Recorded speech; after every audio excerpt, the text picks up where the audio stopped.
ఎస్హెచ్ఓఏబిటి ప్రేక్షకులకి శుభాకాంక్షలు.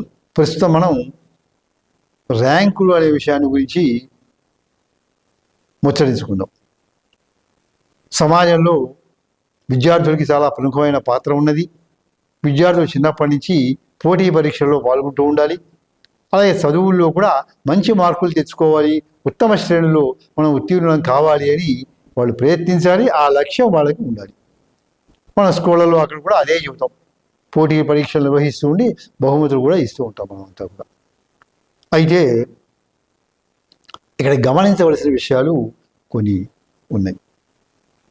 ఇప్పుడు సాధారణంగా తల్లిదండ్రులు కూడా విద్యావంతులే అవుతున్నారు. ఒక్కొక్కసారి విద్యావంతులు అవటము కాకపోవటం అనేది పక్కన పెట్టి వాళ్ళ యొక్క ఆలోచన పద్ధతిగా ఉండాలి. అది ఎవరిలో అయినా ఉండొచ్చు.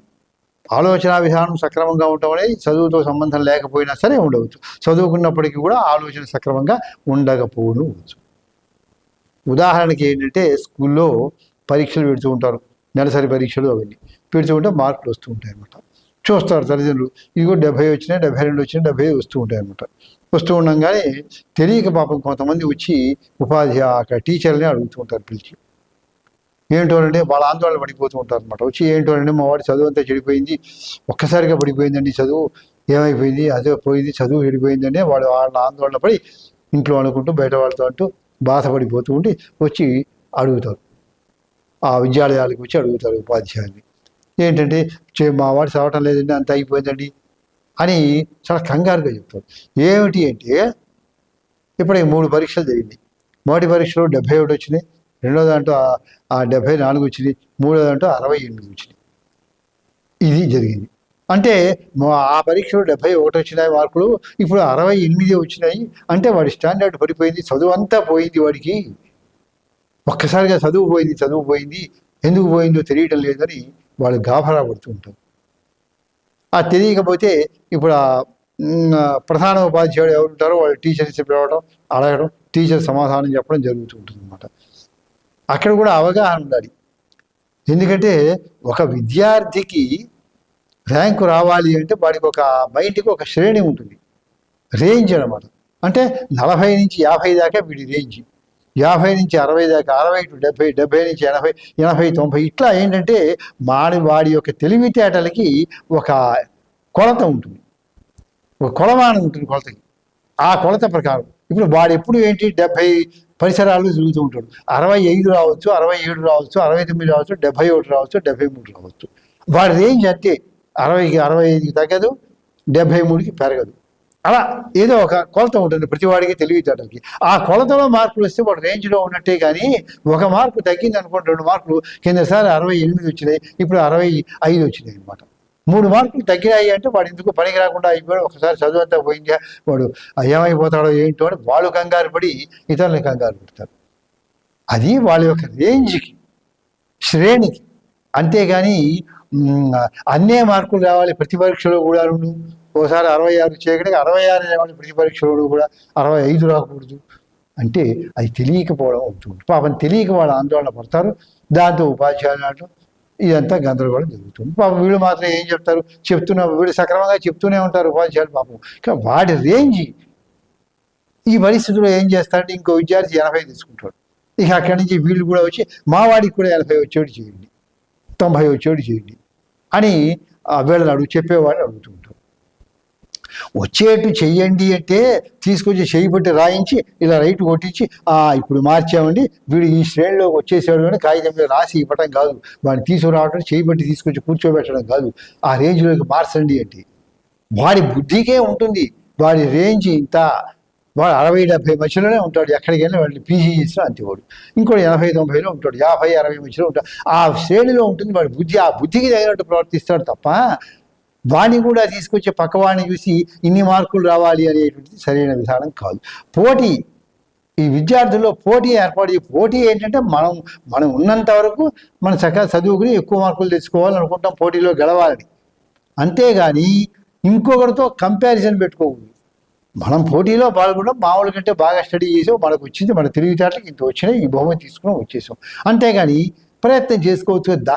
ఒక మోడల్లో ప్రయత్నం చేయొచ్చు, కానీ వాడికి 90 వచ్చినాయి కదా బహుమతి పొందాడని చెప్పి రాత్రింబోళ్ళు శ్రమించి డిగ్రీ, ఇంజనీరింగ్, పీజీ పూర్తి చేసి కూడా ఉద్యోగాలు లేకుండా నిరాశగా ఉన్నారా? బ్యాంకు ఉద్యోగాలైతే బాగుంటాయి, కానీ పోటీ పరీక్షల శిక్షణా సంస్థల్లో ఫీజు మీకు భారంగా అనిపిస్తుందా? అయితే ఆలస్యం ఎందుకు? మన వెనిగండ్ల ప్రక్కనే ఉన్న కౌండిన్యపురంలోని కౌండిన్య ఐఏఎస్ అకాడమీలో హైదరాబాద్ నుండి అత్యున్నతమైన ఫ్యాకల్టీతో ఆర్థిక భారం మోయలేని వారికి సేవాభావంతో లాభాపేక్ష లేకుండా కేవలం మంచి ఫ్యాకల్టీతో అతి తక్కువ ఫీజుతో నిర్వహించబడుతున్న మన ఐఏఎస్ అకాడమీలో చేరండి, చేర్పించండి, ఉద్యోగం సాధించండి. వివరాలకు doctor EV Narayana, retired principal, TGPS college, Guntur, founder and chairman cum managing trustee, Guntur, Andhra Pradesh. Cell number 9966112933. క్షీణించిపోయి ఆహారం మానేసి చివరికి అది మైండ్కి ఎక్కేసి మైండ్ పోక ఈ జన్మకి నాకు ర్యాంక్ రాదనుకుంటూ నిరుత్సాహానికి గురయ్యి డిప్రెషన్ తోటి డల్నెస్ వచ్చేసి కళ్ళు కింద పడిపోయి ఆ విధంగా తెలియని వాడు ఫోర్స్ చేసి నీకు ఇంకా రావాలి, ఇంకా ఇంకా రావాలి, ఇంకా రావాలంటే రాదు, నా రేంజ్ ఇంతే, అంతవరకే వస్తుంది, అంతేగాని అంతకుమించి రాదు. అది ఒకటి బుద్ధి యొక్క ఆ కొలతలో ఉంటుంది, అంతేగాని వాళ్ళని చూసి ఇది పోటీ అనమాట. ఎవరు ఏం చేస్తే అది మనం చేయాలి అనుకోకూడదు, ఎవరేం చేస్తే అది మనం చేయలేకూడదు. ఒకవేళ వస్తాదుగా బస్కి వెళ్ళి తీసాడు, దండలు తీసాడు, చూసి బాగా వ్యాయామం చేసి వచ్చాడు, చూశాను నేను కూడా, చూసి నేను కూడా అవుతాను మంచి వస్తాదు అనుకుని డైరెక్ట్గా వెళ్ళిపోయి చేయడానికి ప్రారంభిస్తే పక్క వాళ్ళు చెబుతారు, ఇలాంటి వాడు వద్దండి మీరు అంత వ్యాయామాలు వద్దు అంటారు. చూసావా నేను వస్తాదు అవటం ఇష్టం లేదు, నేను అవుతాను ఆయన చేయిస్తాను అని వెళ్ళి 4 రోజులు వ్యాయామం చేస్తే కాళ్ళు చేతులు పట్టుకుపోతే మనం ఎవరో మనకు అర్థం చెప్తే విను. అంటే ఏంటి, మనకు ఉండే బుద్ధిశక్తిని మించిపోయి ఎక్కువగా వర్క్ చేయాలి అని అనుకోవటమే తప్పు. అది అసలు ఆ అభిప్రాయం సరైనది కాదు. మనం బుద్ధికి అది ఇచ్చేసాం ఛాన్స్, ఇచ్చేస్తే మన బుద్ధి ఏం చేస్తుంటే ఇంకా ఇంకా ఇంకా ఇంకా ఇంకా అంటుంది, ఇంకా ఇంకా అంటే చెప్పాలి బుద్ధికి నీ శ్రేణి ఇంతవరకే, నువ్వు 70 మార్కులు తెచ్చుకో, అంతవరకే నీ శ్రేణి. అంతేగాని వాడు చేశారు కదా అని వీడు చేయాలి అని చెప్పి వాడితో పోటీ పడితే వాడి బుద్ధి అది, వీడి బుద్ధి అది, వాడి శరీరం ఇది, వీడి శరీరం ఇది, వాడి పరిస్థితులు వీడి పరిస్థితులు. ఒక మనిషితో మనం ఎప్పుడూ కూడా పోటీ పెట్టుకోవాలి, ఒక పద్ధతిలో పెట్టుకుంటాం, మనం కూడా అలా తెచ్చుకోవాలి. అంతవరకు శాయశక్తిగా ప్రయత్నం చేస్తాం. దానికోసం రాత్రిపూట చదివి మైండ్లో మార్పు వచ్చేసి చివరికి సైకలాజికల్ డిప్రెషన్. ఒకటితో అసలు పోటీ పెట్టుకోకూడదు. ఒకడు సుఖపడుతున్నాడు, ఆ విషయం మన పురాణాలు చెప్తే వాడు అదృష్టవంతుడు చక్కగా సుఖపడుతున్నాడు, మనం అదృష్టం కాకపోతే మన కష్టాలు వచ్చాయి, మనం ఈ కష్టాల నుంచి బయటపడదాం అనుకోవాలి. అంతేగాని వాడు 1 కోటి సంపాదించాడు, నేను సంపాదించాలి, వాడు చదువుకున్నాడు, నేను ఈ పోటీ మనస్తత్వం అనేది పిల్లల్లో రానివ్వకూడదు. ముఖ్యం ఒక లెవెల్లోనే పోటీ అంటే ఆయన బాగా చదువుకోవాలి, మార్కులు తెచ్చుకోవాలి, వాడి కష్టపడి చదువుతాడు అంతవరకు. అంతేగాని ఇంకోటి అడుగు 90 వచ్చినాయి నువ్వు చేయాల్సిందే అని ఇంట్లో మనం కనుక ఒత్తిడి చేస్తే మానసికంగా స్ట్రెస్ ఏర్పడుతుంది. అందుకనే ఏం చెప్తా, స్ట్రెస్ ఫ్రీ ఎడ్యుకేషన్ అంటారు, స్ట్రెస్ ఫ్రీ ఎడ్యుకేషన్. వాడి మనస్సుకి ఒత్తిడి లేకుండా చదువు చెప్పాలి. ఇది ఇతర దేశాలు చేస్తుంటారు. వాడికి ఏది ఇష్టమో ఎంతవరకు ఇష్టమో వాడి ఇష్టం ప్రకారం చదివించాలి, మన ఇష్టం ప్రకారం కాదు వాడు చదవాల్సింది. అందుకని అది పనికిరానటువంటి విషయం అవుతుంది అన్నమాట. కనుక మన ఈ పోటీ అనే దానికి కూడా ఒక ఇది ఉండాలి. అంతేగాని వాడి చూసి ఏం చేస్తారు, మన బుద్ధి అంటే దానికి ఒక చులకన ధనాన్ని మన బుద్ధికి మనం ఇవ్వటం అంటుంది. ఇది క్రమశిక్షణ లేకపోతే బుద్ధి కూడా ఈ పోటీని మించిపోకూడదు. అందుకని మంచి విషయాల్లో పోటీ తెచ్చుకోవాలి, చెడు విషయాలు తెచ్చుకోకూడదు. అవి కూడా మన శక్తిని బట్టి చూసుకోవాలి. మన బుద్ధి అంతా, మన శరీరం అంతా చూసుకుని అంతవరకు ఫలానా శాస్త్రం రావాలంటే మనకి ఎంత ప్రాప్తమో అంత వస్తుంది, మనం ఎంతవరకు కృషి చేయగలిగితే అంత వస్తుంది. మన బుద్ధి ఎంత గ్రహించగలిగితే, ఒక విషయాన్ని గ్రహిస్తూ ఉన్నప్పుడు బుద్ధి ఎంతవరకు గ్రహిస్తుందో అంతవరకే, కానీ ఇక వదిలేయాలి. మన బుద్ధికి ఇచ్చిన పరిమితి ఇంతే వదిలేయాలి. ఆ అర్థం కాని విషయాన్ని పట్టుకుని ఎప్పటికైనా సరే తెలుసుకుంటానని అలా చేసి చేసి చేసి చేసి మైండ్కి టెన్షన్ కలిగిస్తారు. అందుకని పరీక్షలు గ్రూప్ తీసుకుని నేర్చుకున్న వాళ్ళు కూడా బాగా చదివి పరీక్షలు అటెండ్ అవుతూ ఉండి చివరికి ఏం చేస్తారంటే ఒక్కోసారి వాళ్ళ కష్టం అనిపిస్తే ఇక అది వదిలేసి గ్రూప్ మార్చుకుంటారు. మార్చుకున్నాక వాళ్ళు బాగా జీవితంలో అభివృద్ధికి వస్తారనమాట.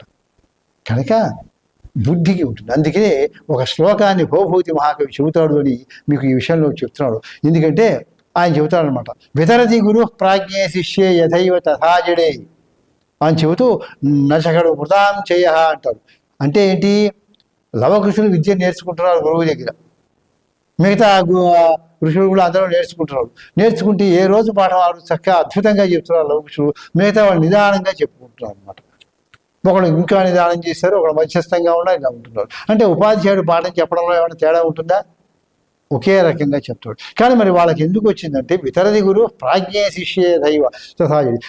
బుద్ధిమంతుడైనటువంటి ఒక గొప్ప ఉపాధ్యాయుడు తెలివైన విద్యార్థికి ఎలా పాఠం చెప్తాడు, తెలివి తక్కువ విద్యార్థికి కొంచెం తెలివితేటల విద్యార్థికి కూడా ఒకే రకంగా పాఠాన్ని చెబుతాడు.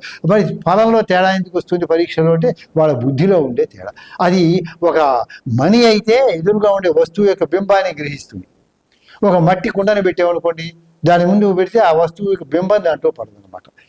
కనుక అది బుద్ధి యొక్క శక్తికి తార్కాణ అని చెప్తూ, మన బుద్ధికి ఎంత శక్తి ఉంటుందో అంతవరకు మాత్రమే పరిశ్రమించండి, అంతకు మించి పోటీ పడి ర్యాంకు రావాలని టెన్షన్స్ తెచ్చుకుని విద్యార్థులు టెన్షన్ పడకూడదు, మనం వాళ్ళు ఒత్తిడి చేయకూడదు అనే విషయాన్ని మీకు నేను తెలియజేస్తూ ఇంతటితో ముగిస్తున్నాను. స్వస్తి.